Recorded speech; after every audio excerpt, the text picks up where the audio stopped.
Една инфекция, предавана по полов път, за която в последно време се говори много, е инфекцията с човешки папиломен вирус. А за нея се заговори поради факта, че преди няколко години професор Харалд Цурхаузен получи Нобелова награда за това, че установи връзката между този човешки папиломен вирус и рака на шийката на матката. 70-80% от жените след започването на полов живот в рамките на първите 3 месеца получават тази инфекция, т.е. тяхната шийка се заразява. И в рамките на около една година инфекцията се изчиства, но може отново да се зарази, отново да се изчисти и това отново и отново в рамките на 7-8 години често довежда до рак на шийката на матката.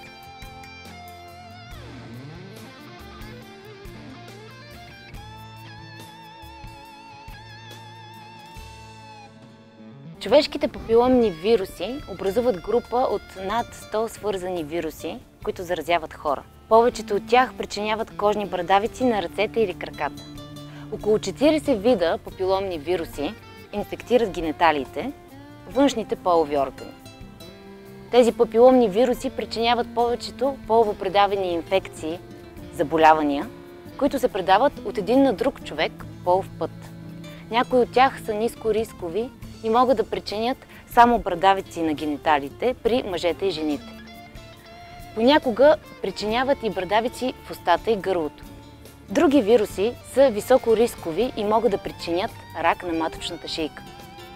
По-рядко те могат да причинят генитален, анален или орален рак при мъже и жени. Важно е да знаете, че повечето вируси нямат симптоми, а нискорисковите вируси не са сериозна причина за заболяване от рак. Заразени с високорискови или нискорискови вируси ги разпространяват чрез кожен допир при вагинален, анален или орален секс. Заразяване възниква чрез проникване на вирусите през малки ранички по пениса, вагината, гърлото или ануса. Вирусите си проправят път до клетките в дълбокия пласт на кожата и ги заразяват. Когато клетките се делят, вируса създава свои копия. Постепенно заразените клетки се придвижват нагоре през пластовете на кожата, като излъчват нови вируси, които заразяват други клетки. При повечето хора клетките на имунната система могат да унищожават заразените клетки заедно с вирусите за около 2 години. Но при повечето хора имунната система не може да унищожи всички вируси, което води до инфекция, която надминава. Заразените клетки могат да се умножат в рамките на няколко седмици или месеца.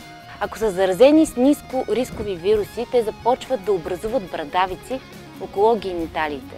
Ако вирусите са високо рискови, могат да увредят генетичния материал на клетките и по този начин да ги направи предракови. За няколко години може да се оформи раков тумор, докато увредените клетки продължават да се умножават. Най-често срещаният рак от високорискови вируси е ракът на маточната шийка. Няма лечение на нито един вид папиломен вирус. Установяването на връзката между човешкия папиломен вирус и рака пък от друга страна позволи да се създадат първите ваксини срещу рак в човешкия организъм. Ваксината може да помогне за защитата от 2 от най-често срещаните високорискови вируса, които причиняват генитален рак.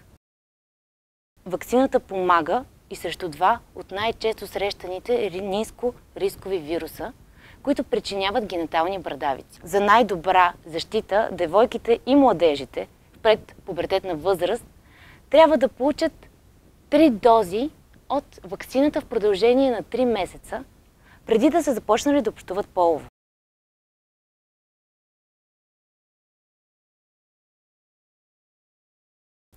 Ваксината инжектира мъртви протеини от вируси в кръвния поток. Тези протеини не причиняват инфекции, но стимулират определени имунни клетки да създадат антитела. Те могат да идентифицират тези вируси. Ако по-късно вируси проникнат през кожата, антитела ги разпознават и се прикрепят за тях. Имунните клетки разрушават вирусите и предотвратяват заразата. Важно е да се знае, че ваксината не предпазва от други видове вируси, които не са включени във ваксината. Ваксината не лекува надеждно и вече заразени клетки. Високорискови генитални вируси, причиняващи рак на шийката на матката, най-успешно се лекуват, ако бъдат диагнозирани на време. За съжаление, тук така най-обикновените, най-употребяваните средства против предаване на полово преносими заболявания, а т.е. презерватива, тук не играе чак толкова голяма роля, защото при поставянето на презерватива, ние с ръцете, с които поставяме презерватива, може да поставим върху него вирус, тъй като вирусите са навсякъде около нас. Така че тук презервативите не помагат особено много. Затова ваксината би била идеално средство. Ваксина плюс едни цитонамаски, които се правят ежегодно при всяка жена, биха гарантирали 100% спасяване от това много тежко иначе заболяване.